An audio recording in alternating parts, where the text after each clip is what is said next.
దేశమును నీకు అప్పగింప మొదలుపెట్టి ఉన్నాను, స్వాధీనపరచుకొన మొదలుపెట్టుము. ద్వితీయోపదేశకాండము 2వ అధ్యాయము 31వ వచనం. దేవుని కోసం కనిపెట్టడం గురించి బైబిల్లో చాలా వివరణ ఉంది.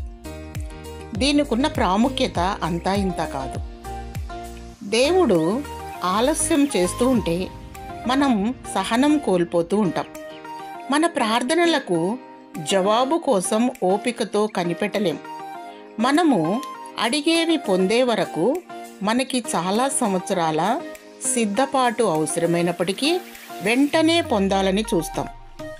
ఆయనతో కలిసి ముందుకు వెళ్ళకపోవడం వల్ల మన కోసం ఆయన సిద్ధపరిచిన ఆశీర్వాదాలను పొందము.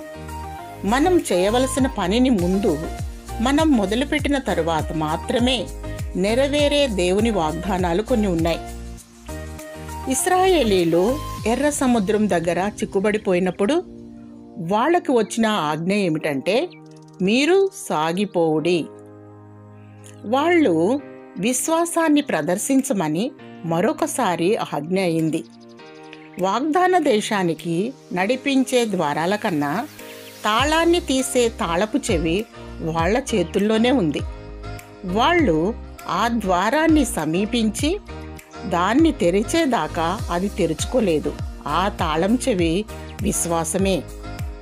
ధైర్యముతో కూడిన నిరీక్షణతో ముందుకు వెళ్ళి నీ హక్కును దక్కించుకో. నేను ఇవ్వడం మొదలుపెట్టాను, స్వాధీనపరుచుకుంటా మొదలుపెట్టు. దేవుడు నిన్ను భద్రపరిచి నడిపించునుగాక.